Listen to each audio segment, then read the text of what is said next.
저는 특허법을 가르치는 박상보라고 합니다. 이번에 변리사스쿨 신규 강사로 강의를 하게 되었는데요. 제가 누구인지, 그 다음 저희 강의 형식은 어떻게 되고, 또 앞으로 강의 일정은 어떻게 될 것인지 소개하는 자리가 되겠습니다. 네. 그래서 첫 번째로는 간략하게 저의 소개를 할 것이고요. 그 다음에 강의가 앞으로 어떻게 진행될 것인지 강의에 대해서 소개를 하고, 그 다음에 일정을 설명드리겠습니다. 네, 저는 박상보라고 하고요. 현재 고려대학교 신소재공학부에 재학 중입니다. 그리고 저는 제58회 변리사 시험에 합격하게 되었고요. 운이 좋게 이렇게 짧은 기간에 합격하게 되었는데, 제가 강의를 시작하게 된 계기도 이렇게 짧은 기간 동안 변리사 시험에 합격할 수 있었던 노하우를 좀 여러분들에게 알리고자 이렇게 강의를 시작하게 되었던 것 같아요.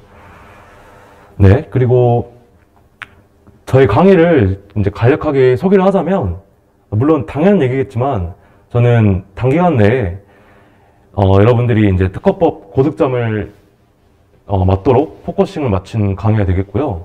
이제 구체적 방향을 한번 보면은, 자, 논점별로 나올 수 있는 쟁점을 일거에 정리한다. 이게 있는데요. 자, 이게 무슨 말인지 이해가 잘 안 될 수도 있는데, 이건 제가 좀 이따 구체적인 예를 들어서 이야기를 해드릴게요. 그 다음 두 번째는 군더더기 없는 자료. 자, 이게 뭐냐면, 아무래도 수업 시간이 제한이 있기 때문에 저는 그 퀄리티 있는 자료를 여러분들에게 배포를 해서 공부를 하게 하는 것이 중요하다고 생각해요. 그래서 저는 여러 자료들을 많이 만들어서 여러분들에게 많이 배포해 줄 예정입니다. 그 다음 좋은 GS 문제와 논리적 답안 작성. 자, 이게 바로 저의 강의의 컨셉인데요. 자, 그 다음에 수험생분들의 합격의 그날까지 언제나 함께. 자, 저는 정보만 제공하는 강사는 되고 싶지 않습니다. 저는 여러분이 힘들 때 항상 옆에서 보조를 좀 해주고 싶고요. 상담도 계속 진행할 거고, 질의 시간도 많이 가질 거고, 여러분들의 합격의 그날까지 많이 진짜 도와줄 예정입니다. 저는, 네, 그렇고요. 자, 아까 논점별로 나올 수 있는 쟁점을 일거에 정리를 한다고 했는데, 자, 이게 무슨 말인지 제가 구체적 예를 한번 들어볼게요. 자, 저희 강의는, 자, 예를 들어서 선택발명이라는 게 있어요. 자, 그러면 이 선택발명에 대해서 여러 가지 쟁점이 있을 텐데요. 자, 첫째, 여러분들이 의의를 공부를 하겠죠? 그 다음, 선택발명의 신규성, 진보성, 그 다음에 최신 판례죠. 구성의 곤란성 인정 여부에 따른 진보성 판단과 원칙 판단. 자, 그 다음에 명세수 기저 요건. 자, 그 다음에 이건 좀 부수적 쟁점이긴 한데요. 자, 선택발명과 선행발명의 등록 이후 법적 관계, 이용관계에 관련된 판례입니다. 자, 그 다음에 선택발명에서 신규성과 진보성의 관계. 자, 두 개는 구분되어야 된다는 것인데요.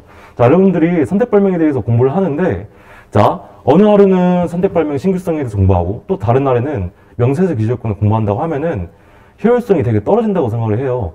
여러분들이 단기간 내에 합격을 하려면은 한 번에 여러분이 정리할 수 있을 때 한 번에 하는 것이 저는 가장 좋다고 생각하거든요. 자, 그래서 제가 만약에 GS 문제를 구성의 곤란성 인정 여부에 따른 진보성 판단에 대해서 냈다고 하더라도 저는 그날에는 이 전부 다를 아우를 수 있는 수업을 하려고 노력할 겁니다. 물론 시간이 부족할 수 있겠죠. 자, 그래도 저는 시간이 부족해도 최대한 하려고 노력할 거고요. 또 자료도 다 배포해 줄 예정입니다. 자, 그래서 그날은 선택발명을 무조건 끝내겠다. 어떤 쟁점이 있으면 그 쟁점은 끝내겠다 라는 식으로 수업을 진행할 예정입니다. 자, 그 다음에 저 답안지 형식에 대해서 말씀을 드릴게요. 자, 답안지 형식. 가장 먼저 의의가 있죠, 의의. 자, 의의는 교수님께서 채점을 하실 때 가장 먼저 보는 목차예요. 그래서 첫인상을 줄 수 있는 가장 중요한 목차라고 생각을 합니다. 자, 그래서 이 의의는 현재 판례 태도 및 실무 내용을 중심으로 서술을 할 거고요.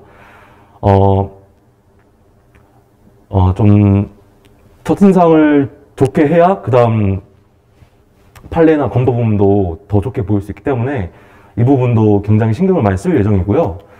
자, 그 다음에 학설. 자, 이것도 논란이 많이 있는데, 자, 모 교수님께서 말씀하시길, 특허법의 학설 같은 경우에는 상표법과 민사소송법의 중간이라고 말했던 적이 있어요. 자, 이게 무슨 말이냐면, 자, 민사소송법 같은 경우에는 여러분들이 공부하셔서 아시겠지만, 모든 쟁점마다 거의 학설이 다 있습니다.